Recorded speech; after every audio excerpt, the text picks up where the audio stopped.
Que vous soyez acteur du monde de l'EdTech ou simplement curieux de la transformation de l'éducation et de la formation, ou si vous souhaitez vous former à de nouvelles connaissances et compétences, ce podcast est fait pour vous. Nous allons continuer à vous éclairer sur ce monde en perpétuelle ébullition. Notre enjeu, c'est d'arriver en fait à faire comprendre au gouvernement, en ce qui concerne l'éducation, on a des solutions à leur proposer. Votre approche est très intéressante avec justement des partenariats avec des startups de la EdTech. On peut les accompagner pour réaliser leur plan de relance, notamment au sein de l'éducation. Les deux mots qui reviennent le plus souvent sur cette année 2021, c'est parentalité numérique. À partir du moment où on a fermé les classes et qu'on a demandé aux élèves de rester chez eux, tu as eu à peu près 1 600 000 élèves qui se sont retrouvés incapables de suivre des cours parce qu'ils n'étaient pas équipés. On sait toute la complexité qu'il y a à éduquer les enfants dès 7 ans. Je ne sais pas vraiment, moi, à quoi va ressembler l'école du futur. Je sais en tout cas à quoi je n'ai pas envie qu'elle ressemble. Est-ce qu'il y a une différence pour un grand groupe comme vous dans la pénétration justement de ce marché de l'éducation en France ? Le choix du partenariat avec EdTech, c'est d'avoir un label qui nous légitimise, qui nous certifie comme étant un acteur qui peut contribuer, qui peut apporter des choses au monde de l'éducation. Je suis Anne-Charlotte Monneret, directrice générale d'EdTech France, l'association des entreprises qui mettent la technologie au service de l'éducation et de la formation. Et aujourd'hui, j'ai l'honneur d'accueillir au micro Frédéric Faucher, qui travaille dans une entreprise sud-coréenne mondialement connue et reconnue dans le secteur des technologies. J'ai nommé Samsung, qui s'inscrit depuis quelques années dans le paysage de la EdTech. Alors Frédéric Faucher, directeur de la division IT et mobile B2B, on va évoquer ensemble les ambitions de Samsung face à la transformation numérique des apprentissages et de la formation en France, avec justement le plan de relance post-Covid de l'État, et surtout la stratégie pour Samsung en France pour pénétrer le marché de l'équipement numérique scolaire. Donc bonjour Frédéric, bienvenue. Bonjour Anne-Charlotte. Alors, le grand public connaît Samsung, je connais Samsung, pour ses équipements, mais beaucoup moins pour ses activités B2B, et encore moins pour ses actions dans le domaine éducatif. Donc vous êtes directeur du département IT et mobile B2B, vous êtes absolument bien placé pour nous éclairer, ça tombe bien. Est-ce que Frédéric, d'ailleurs on va se tutoyer, est-ce que tu peux nous dire depuis quand Samsung est présent sur le marché éducatif ? Alors, ça fait déjà quelques années qu'on y est présent. Je vais déjà te resituer un peu le groupe et son organisation rapidement sur la France, Samsung Electronics France. C'est deux grandes organisations. L'une pour le consumer électronique, qui concerne tous les équipements domestiques que l'on peut utiliser à la maison, les téléviseurs, l'électroménager, etc. Et puis, le monde de la mobilité, qui est subdivisé en deux approches. L'une pour le grand public, l'autre pour l'entreprise, donc qui est l'entité que je dirige, et qui a pour mission de fournir des solutions mobiles en entreprise, de la TPE aux grands comptes du CAC 40 dans le secteur privé, ainsi que tout le secteur public, les grandes administrations centrales, les ministères et l'éducation, que l'on adresse depuis maintenant 2009 sur le marché français. Et ça représente combien de personnes, du coup, cette équipe ? C'est une 60aine de personnes qui sont réparties entre les différentes organisations classiques, du marketing produit, de la communication, une approche avant-vente pour toute la dimension solution, et bien sûr des équipes commerciales qui sont réparties par vertical métier, donc l'éducation, la finance, l'industrie, etc., etc. Super. Et du coup, donc, sur ce marché de l'éducation de manière plus précise, vous y êtes depuis combien de temps et surtout, est-ce que tu peux nous en dire un peu plus ? Parce que c'est vrai que c'est intéressant d'avoir ton prisme, étant donné que vous couvrez primaire, collège, lycée, et avec des interlocuteurs différents à chaque fois. Donc, sur le secteur de l'éducation, comment Samsung se positionne aujourd'hui ? Alors, on y est arrivé en 2009 sur le secteur de l'éducation en France parce qu'à l'époque, on venait de lancer les netbooks, qui étaient un dérivé du PC portable classique. Et on sentait déjà une appétence pour le système éducatif pour aller vers ce type de produit très simple à déployer, assez léger à utiliser, qui était peu consommateur de ressources techno, donc c'était assez adapté au niveau des collèges pour les 6e et les 5e pour démarrer un peu l'approche éducative et pédagogique sur des systèmes netbook. Donc voilà, on a commencé à s'y intéresser en 2009. On a développé des systèmes, des solutions de gestion de classe qui étaient des systèmes propriétaires Samsung. Et puis, la tablette est arrivée en 2011-2012. Et là, on a commencé à pas mal s'engager avec les écoles primaires, notamment, pour équiper des écoles et accompagner l'éducation nationale dans sa transformation digitale des écoles et du système éducatif. Donc ça fait déjà un peu plus de 10 ans. Et toi, à titre personnel, tu étais là dès 2009 ou tu es arrivé après ? Non, j'étais là dès 2007, moi. Je m'occupais de la division PC à l'époque. Et donc, lorsqu'on a lancé les netbooks, tout de suite, on a commencé à discuter avec des conseils départementaux pour distribuer nos produits auprès des établissements. Et l'histoire a commencé comme ça au sein de Samsung. Génial, hyper intéressant, surtout de suivre cette évolution depuis 2007, parce que c'est vrai que les choses ont bien changé. Et aujourd'hui, c'est quoi les enjeux, si on rentre vraiment dans le cœur du sujet, pour un groupe aussi imposant et diversifié que Samsung sur ce marché de l'éducation qui, mine de rien, reste toujours aujourd'hui assez compliqué à pénétrer. Donc c'est quoi vos enjeux sur cette branche spécifique pour un groupe aussi large que Samsung ? Alors, notre enjeu, c'est surtout en ce moment, avec tout ce qu'on a connu ces derniers mois, voire ces dernières années avec la pandémie, c'est d'arriver en fait à faire comprendre au gouvernement qu'il y a beaucoup de problèmes, en l'occurrence sur pas mal de domaines. Leur faire comprendre que typiquement, en ce qui concerne l'éducation et l'évolution du système éducatif vers une approche un peu plus digitale, on a des solutions à leur proposer. On peut les accompagner pour réaliser leur plan de relance, notamment au sein de l'éducation, et arriver à offrir quelque chose qui soit un peu plus efficace en ces temps un peu compliqués. C'est-à-dire que on sait que énormément d'élèves, plutôt dans le système primaire, mais beaucoup d'élèves en général, ont eu une déscolarisation, une rupture technologique parce qu'aujourd'hui, les taux d'équipement sont encore relativement faibles, que de nombreuses zones rurales sont très mal couvertes en termes d'infrastructures et que le gouvernement souhaite lutter un peu contre cette rupture techno et ce décrochage scolaire. Nous, on a l'ambition d'accompagner le gouvernement pour l'aider en fait à recréer un lien numérique avec ses élèves, de les ramener vers l'école tant que faire se peut à travers des outils digitaux. Et on porte pour cela des solutions, bien sûr, avec nos produits, mais également avec des solutions assez avancées de gestion de classe qui vont permettre justement aux établissements de recréer du lien, du contact et une approche éducative online. Et justement, si on parle de liens et de fractures sociales et territoriales, quelque chose qui a accéléré tout ça, c'est bien évidemment la pandémie, qu'on a souvent nommée comme révélateur de différents problèmes. Tu utilisais le terme problème, donc c'est pour ça que je le reprends. Est-ce que tu peux nous dire un peu, toi, avec ton point de vue, ce que le Covid a accéléré, ralenti, changé, en tout cas pour cet état de fait que tu décris sur justement les élèves qui se sont peut-être déscolarisés, etc. Donc, est-ce que ça a changé quelque chose, et si oui, de ton point de vue, quoi ? Ouais. Ce qui est assez simple, si tu veux, c'est que à partir du moment où on a fermé les classes et qu'on a demandé aux élèves de rester chez eux, tu as eu à peu près 1 600 000 élèves qui se sont retrouvés incapables de suivre des cours parce qu'ils n'étaient pas équipés. De l'autre côté, on avait des enseignants qui n'y étaient pas préparés, qui sont eux-mêmes relativement mal équipés. Et avec quel que soit le niveau, que ce soit sur les écoles primaires ou des collèges, on s'est retrouvé aussi avec un manque de synchronisation et des établissements qui devaient se débrouiller un peu tout seuls pour arriver à mettre en place des solutions avec Teams ou avec Zoom.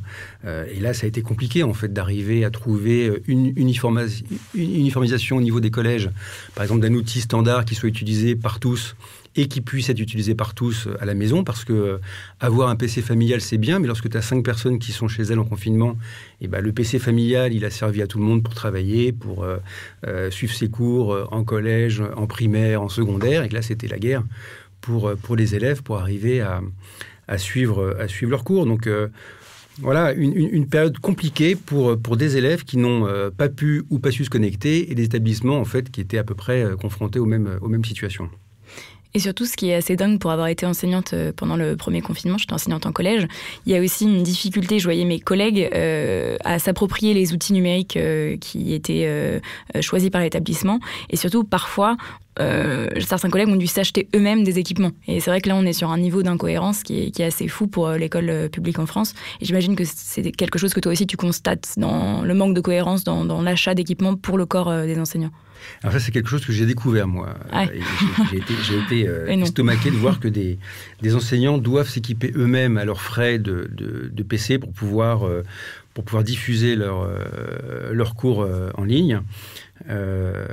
Il y a un élément qui est quand même hyper important dans la digitalisation du système éducatif, c'est la formation. Aujourd'hui, c'est un des gros pans anxiogènes pour le corps enseignant de devoir appréhender des outils comme ça, techno, qui sont peut-être pas très compliqués à prendre en main, mais enfin, quand on veut en faire quelque chose de très bien, c'est toujours pareil, il faut savoir le maîtriser, optimiser un petit peu ses approches sur ce type d'outils. Et aujourd'hui, ils n'ont pas d'outils et puis ils doivent se débrouiller un peu tout seuls pour y arriver. Donc là aussi, on peut les épauler, on peut avoir une démarche un peu plus éducative et formatrice dans notre approche de ces établissements pour les aider un peu à se muscler sur ces sujets un peu anxiogènes à nouveau. Je le répète, mais c'est pas à ignorer. Et donc, si on rentre dans les solutions, justement, Samsung fait partie des grands constructeurs mondiaux sur ces sujets. Comment vous pouvez contribuer à réduire, justement, ou plutôt à favoriser l'accès numérique au plus grand nombre d'élèves et réduire la fracture numérique qui peut exister entre les établissements et, de fait, entre les territoires en France? Quelles sont les actions possibles pour un groupe comme Samsung ? Les actions possibles, c'est de mettre à disposition notre savoir-faire, bien évidemment sur le matériel, donc avec des produits, en l'occurrence, on va se parler de tablettes, ce qui semble assez adapté si on reste dans l'univers des écoles primaires ou des collèges. C'est de faire vivre notre écosystème. Donc, on a beaucoup travaillé avec un de nos partenaires développeurs qui s'appelle Hydroid, pour proposer une solution de gestion de classe, mais qui est assez aboutie, qui est assez facile à prendre en main, qui est assez efficace pour pouvoir transmettre du professeur vers les élèves et vice-versa ces contenus scolaires et éducatifs. Et puis une fois qu'on a cette base-là de solutions et de produits, c'est de le faire rayonner, de porter un peu ces solutions auprès des différentes instances qui peuvent nous aider à les déployer auprès des établissements. C'est bien évidemment de nouer des partenariats également avec des distributeurs qui vont se charger de déployer ces produits auprès des établissements et éventuellement d'en assurer la formation, si c'est le souhait des établissements. Et quand on parle de tablettes, on parle de données, on parle de risques, on parle de cybersécurité. Est-ce que c'est un enjeu qui est traité, qui est important côté Samsung? Parce que je sais que c'est l'enjeu numéro 1 côté ministère. Eh bien, c'est également l'enjeu numéro 1 côté Samsung. En fait, ce qu'il faut savoir, c'est que l'activité B2B vers les grandes entreprises a accéléré chez Samsung en 2013, lorsqu'on a décidé de prendre comme positionnement principal la sécurité. On se rendait compte à l'époque que les ventes de mobiles, de tablettes s'accéléraient fortement en entreprise et que ces entreprises, en fait, avaient besoin de gérer cette sécurisation des données comme elles le faisaient pour leur PC, leur flotte de PC.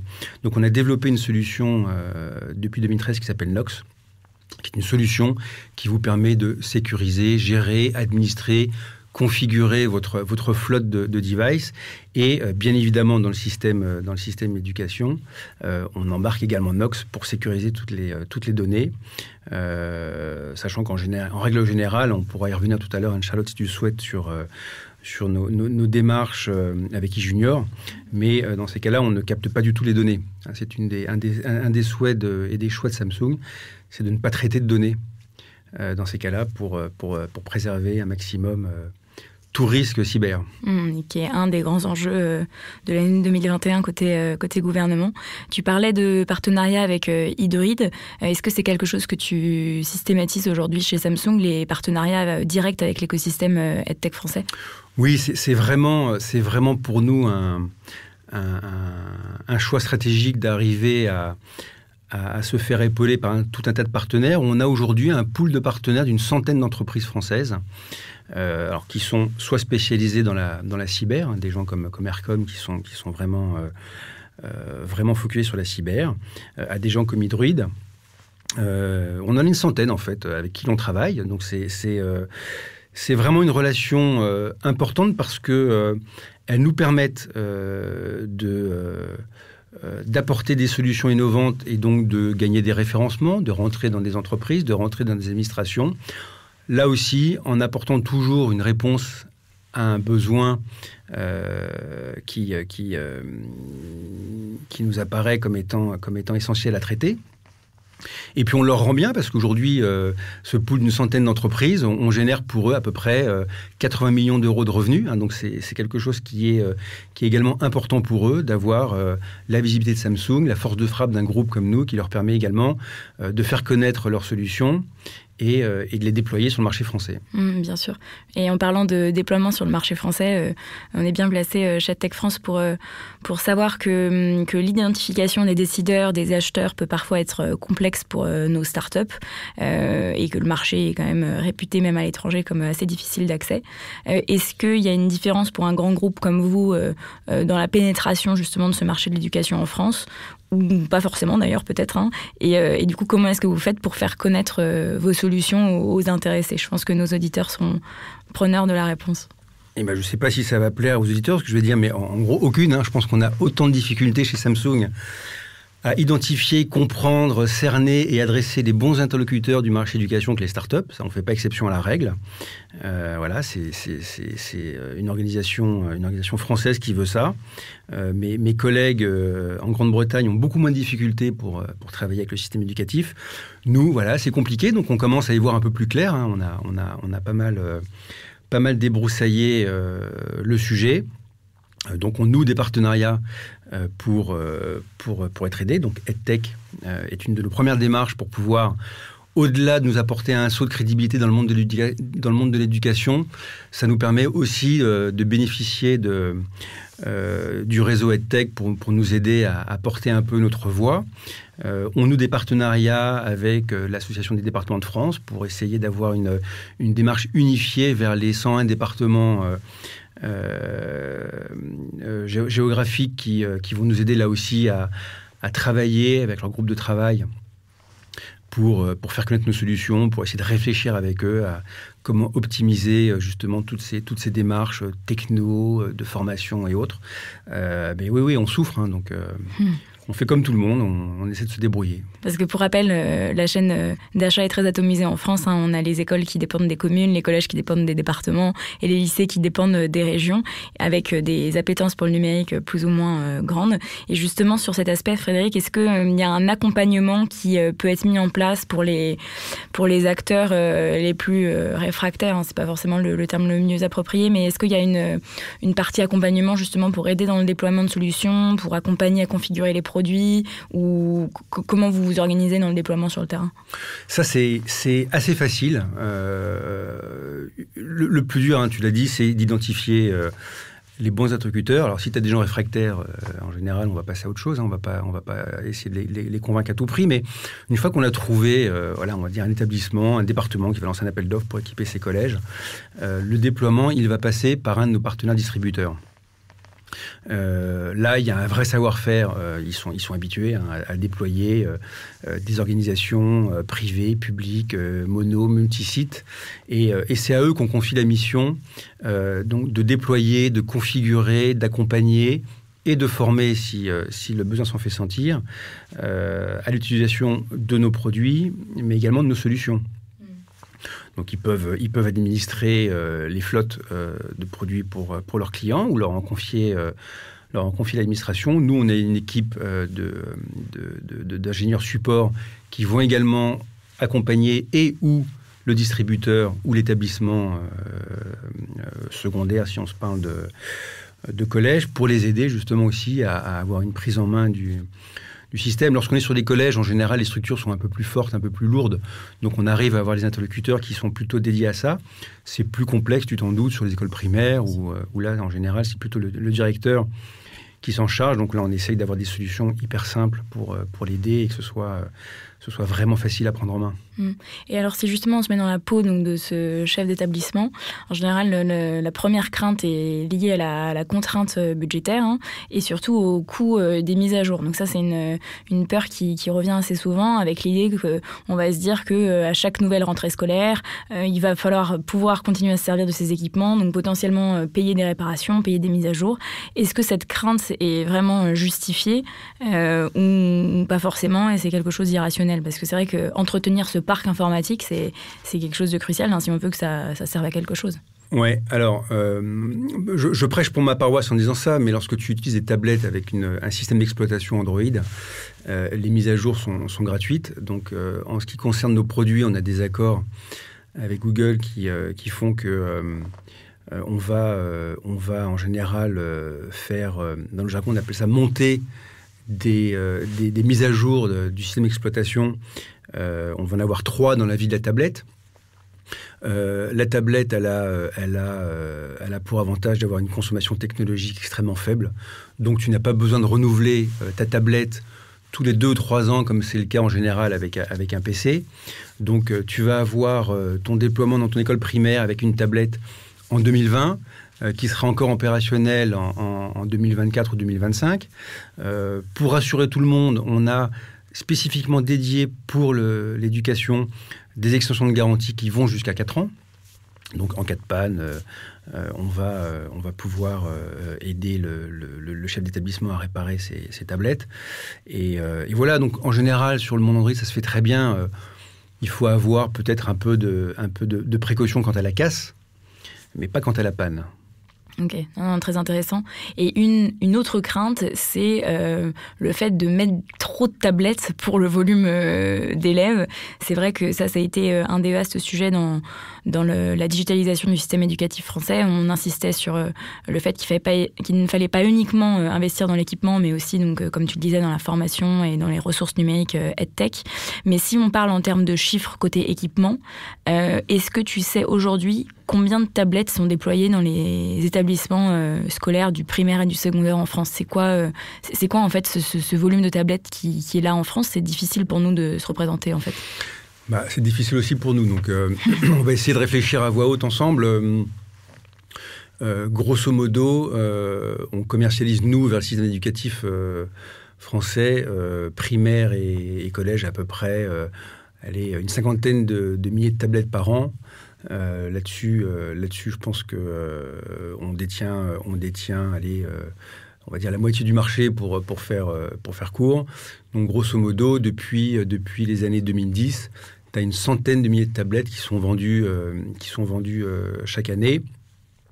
Si tu prends un taux de renouvellement à peu près tous les 4 ans, tu dois arriver à 200 ou 300 000 tablettes déployées dans les écoles primaires et classes de 6e, 5e. Avec un équipement qui est plutôt mono-étudiant dans les collèges, et en revanche, qui est plutôt destiné vers les classes en école primaire. On va avoir en général une dizaine de tablettes pour une école de 20 ou 30 élèves. Donc on n'est pas là sur un équipement extrêmement personnalisé dans les écoles primaires, on est plus sur une approche là effectivement pédagogique, éducative, et pour certaines tâches, pour certains cours, pour certains types d'enseignement, on va ponctuellement dans la semaine doter l'élève d'une tablette qu'il va utiliser avec son camarade, partager, et puis ensuite ces tablettes elles sont rangées dans des armoires qu'on appelle classe mobile, où elles sont rechargées et elles vont éventuellement également servir, passer du CM1 au CM2 et puis repartir pour le CE1 le mercredi, alors qu'elles étaient en CM1 le mardi. Voilà, donc là on a des équipements très variés. Il n'y a pas de règle. Là, c'est plutôt en fonction de la vision éducative du chef d'établissement et de ses moyens qu'il va y avoir un choix et une adaptation du parc de tablettes dans l'établissement. Bien sûr, sachant qu'en plus, on sait qu'il faut que ça colle à une certaine pédagogie et un accompagnement des enseignants, sinon ça ne sert à rien. Et niveau comparaison avec nos voisins européens, est-ce que la France est en retard sur ce taux d'équipement? Est-ce qu'on est dans la moyenne? Est-ce qu'on est en avance? Étant donné que vous travaillez avec beaucoup de pays, notamment le Royaume-Uni, tu l'évoquais, est-ce qu'on a une idée de où on se place? Je ne sais pas si je vais me faire beaucoup d'amis en te répondant, Anne-Charlotte, mais je vais donner un chiffre. Alors oui, on est très en retard.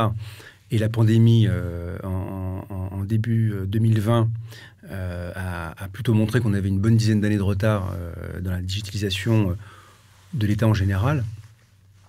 Et je pense qu'une des principales raisons de cela, c'est cette décentralisation qui est vraiment poussée à l'extrême en France, qui fait qu'on a un peu de mal à s'organiser. Tu parlais du Royaume-Uni, je vais te donner un comparatif. En 2017, on a investi en France sur le marché de l'éducation 90 millions d'euros pour avoir des dotations d'équipement. C'était le début du PNE, le plan national pour l'équipement digital. Dans le même temps, en 2017, le Royaume-Uni a investi 900 millions d'euros. Eux, ils sont très centralisés. Lorsque le ministère de l'Éducation anglais décide de doter d'équipements informatiques ses étudiants, et ben, il le fait, il lance un appel d'offres. Et puis là, on l'a vu au deuxième trimestre 2021, ils ont commandé 900 000 Chromebooks. Donc c'est un marché que Samsung a remporté. Et donc on a livré à peu près en 3 vagues ces 900 000 Chromebooks. En France, si on prend le cas des collèges, c'est chaque département, tu l'as mentionné tout à l'heure, qui est en charge de lancer ces appels d'offres. C'est complètement propre à la stratégie de chaque conseil départemental d'arriver ou pas à équiper ces établissements. Donc tu vois bien que la vitesse de déploiement, la vitesse d'exécution, la prise de décision, ça n'a rien à voir. C'est totalement différent. Et forcément, ça s'en ressent un peu sur la performance de systèmes éducatifs digitalisés en France. Bien sûr. Sachant qu'on comprend la nécessité d'avoir un équilibre entre taux d'équipement, taux de ressources numériques pédagogiques et taux de formation des enseignants. Donc ça complexifie encore la chose, sachant qu'aujourd'hui, c'est bien d'acheter des tablettes, mais c'est aussi bien d'avoir un réseau Wi-Fi compétent pour les établissements scolaires. Et c'est vrai qu'il y a encore des zones de France où il n'y a pas de 3G. Et ça, j'imagine que c'est quelque chose que tu constates en termes d'équipement de la fibre pour les établissements scolaires. Ça reste encore un sujet, j'imagine, dans pas mal de régions en France. Ouais. Oui, et bizarrement, pas que dans des zones rurales qui sont assez éloignées de grandes métropoles. Alors ça, le gouvernement en a conscience. Lorsque tu vois le plan de relance qui a été bâti pour le système d'éducation, et notamment sur l'équipement des classes primaires, dans l'enveloppe qui était proposée par le gouvernement, les établissements avaient bien évidemment la possibilité d'acheter des tablettes, mais également de renforcer ou d'équiper ou de créer leur infrastructure pour avoir un réseau Wi-Fi. Ça aussi, je pense que c'est un point sur lequel on a pas mal de retard. Et là, en revanche, c'est une prise de conscience assez forte qui a été réalisée. Et le gouvernement essaie de mettre les briques les unes après les autres dans le bon ordre, dans le bon sens, pour que les gens, 1, aient une infrastructure, 2, des équipements, 3, des solutions éducatives, et 4, des modules de formation pour les utiliser. Exactement. Et d'ailleurs, je pense qu'on est un peu revenu de l'idée un élève, une tablette, et qu'aujourd'hui, on sent qu'on va plus faire justement un parc de tablettes mobiles, comme tu disais, pour différents niveaux de classe, partagés entre plusieurs classes. Ouais. Ça, c'est quelque chose que tu valides, hein. C'est pas simple. En école primaire, oui. Oui, tout à fait. Ok. Et du coup, si on revient sur les enjeux de Samsung, à court et moyen terme sur le marché éducatif, c'est quoi vos priorités et les choses qui sont en route? Alors, il y en a 2, je dirais. La première, c'est que on s'est fortement engagé sur le projet, l'appel d'offres à projet pour équiper les classes primaires de tablettes. Donc là, on est en plein dedans. On a proposé à des établissements des tablettes avec la solution Android. Donc maintenant qu'on a récupéré les commandes, il faut qu'on les livre. Donc c'est notre prochain enjeu pour les mois qui viennent, d'arriver à livrer en temps et en heure ces produits, ces solutions et les déployer auprès des établissements. Ça, c'est le premier enjeu. Il y a à peu près 15 000 écoles qui ont complété un dossier dans le cadre de cet appel d'offres, enfin de cet appel à projet, donc c'est quelque chose d'important et il faut qu'on soit bien affûté pour les accompagner. Le deuxième enjeu, c'est l'équipement des collèges. Donc j'ai parlé tout à l'heure du partenariat qu'on a signé avec l'Association des départements de France. Là, on a énormément d'appels d'offres en cours sur différents conseils départementaux pour équiper les classes de 6e avec des tablettes. Et donc là, notre enjeu, c'est d'arriver à être aussi complet sur cette approche qu'on a pu l'être pour les classes primaires. Donc on fera encore une fois appel à notre partenaire Hydroid pour arriver à avoir des solutions hyper pertinentes, à promouvoir Nox pour rassurer tout le monde sur la dimension sécuritaire. Et puis, à plus moyen, voire long terme, c'est de s'attaquer au lycée. Là, je pense que le meilleur produit pour les lycées, c'est plutôt le PC. Donc, on avait une offre PC jusqu'en 2014. On l'a arrêtée. On revient au premier trimestre avec une offre de PC assez complète et des Chromebooks. Donc, les PC seront peut-être un peu trop haut de gamme pour le segment lycée. En revanche, les Chromebooks, là, on aura des produits qui répondront parfaitement aux besoins des lycées. Donc, on attaquera cette approche des lycées pour 2022. Et chez EdTech France, comme tu sais, on couvre les 3 segments du marché de la EdTech, le scolaire, dont on parle beaucoup depuis le début de cet épisode, mais aussi l'enseignement supérieur, public et privé, et la formation professionnelle, avec les organismes de formation un peu plus traditionnels. Côté donc enseignement supérieur et surtout côté université publique, est-ce que c'est quelque chose qui fait partie de votre stratégie de développer des partenariats avec des écoles, avec des facs, justement pour proposer des outils adaptés aux étudiants cette fois-ci? Alors oui, on l'avait fait en 2013 de mémoire. On avait passé des partenariats avec quelques écoles ou des groupements d'écoles de commerce. Donc là, on est tout à fait intéressé pour repartir dans cette dimension. L'étudiant, c'est en général une cible de consommateurs qui a une appétence assez forte pour la marque. On travaille notamment beaucoup avec les étudiants via Unides, par exemple, avec des programmes d'équipement qui leur permettent d'avoir des tarifs plus attractifs chez Samsung. Donc c'est une démarche qu'on a engagée sur le monde du PC il y a très longtemps, sur le monde du smartphone il y a déjà maintenant 2 ou 3 ans. Et on renouera, je pense, la même démarche dès qu'on aura notre offre de PC disponible en 2022. Oui, non, mais c'est vrai que votre approche est très intéressante avec justement des partenariats avec des startups de la EdTech, des startups françaises. Donc il y a Hydroid que tu évoquais et de mémoire il y en a un autre avec Tralalaire qui est au bord d'EdTech France. Donc je l'ai bien en tête. Est-ce que tu peux nous en dire un peu plus sur ce partenariat-là? Alors c'est un partenariat qui nous tient particulièrement à cœur parce que c'est une initiative franco-française. En fait, Samsung France est extrêmement attentif au bon usage d'Internet pour les enfants. Donc, on avait regardé d'assez près Internet sans crainte il y a quelques temps, et c'est comme ça qu'on est arrivé en fait chez Tralalaire et qu'on a réfléchi avec eux à comment mettre en place une approche ludo-éducative pour sensibiliser dès son plus jeune âge c'est même le préadolescent au bon usage d'Internet, sachant qu'on souhaite le préserver de trop de temps passé sur l'écran, à la visite de sites malveillants. Bref, on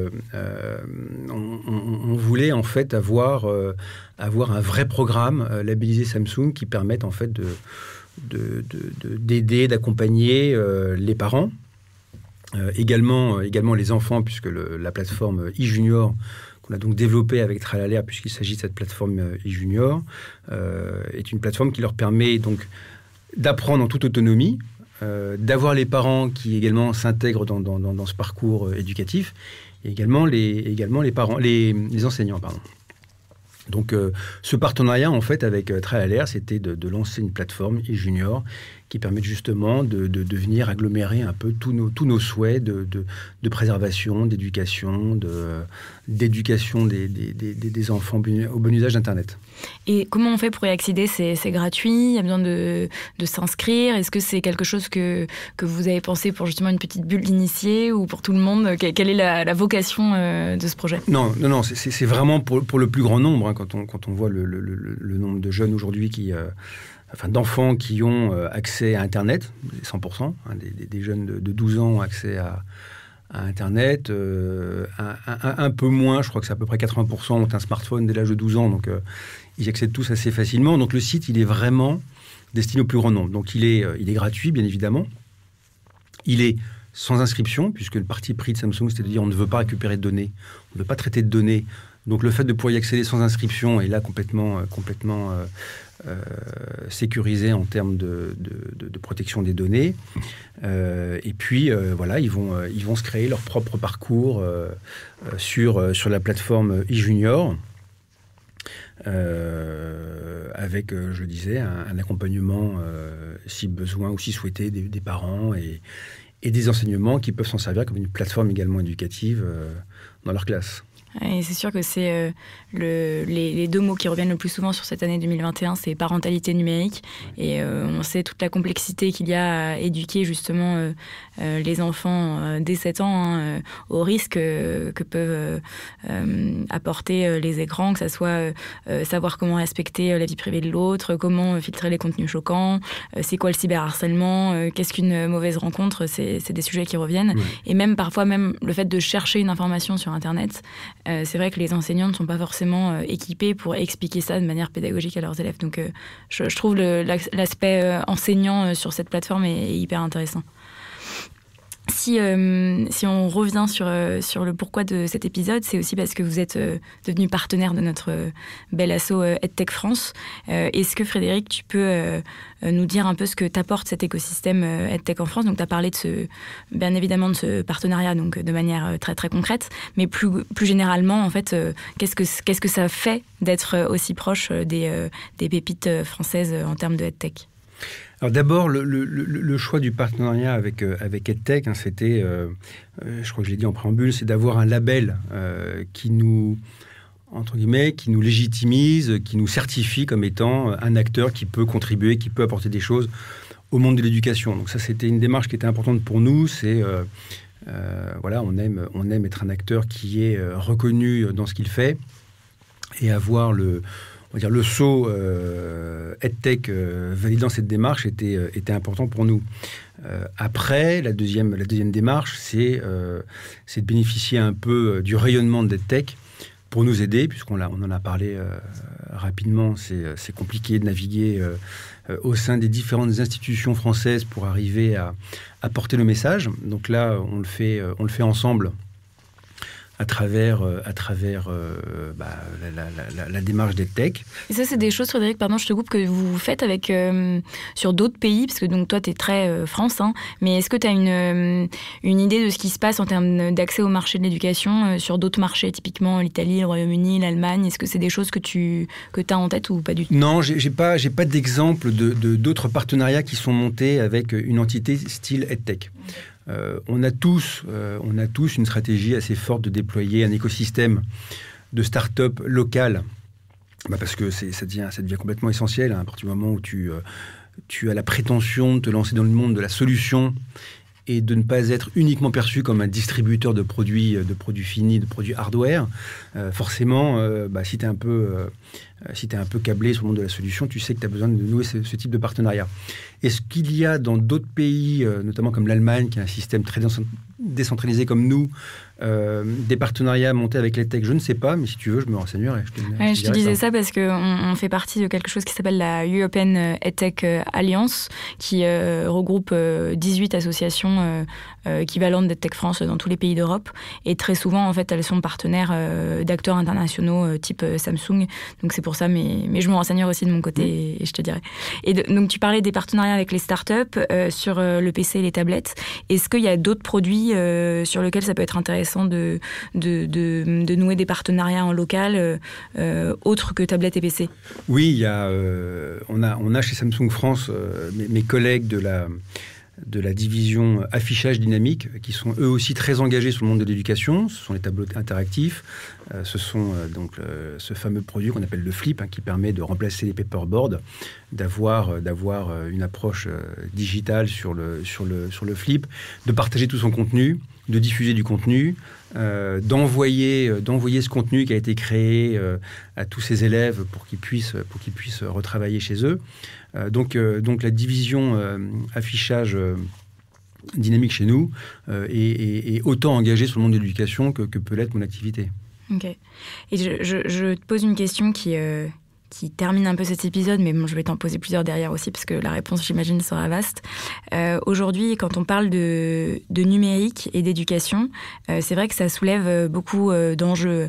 La question du professorat augmenté, la question des données, la question de la parentalité numérique, la question de la formation des enseignants, de la souveraineté aussi. Hein. Il y a plein de craintes parfois et de challenges à adresser aussi pour nous, Association EdTech France, en termes d'évangélisation.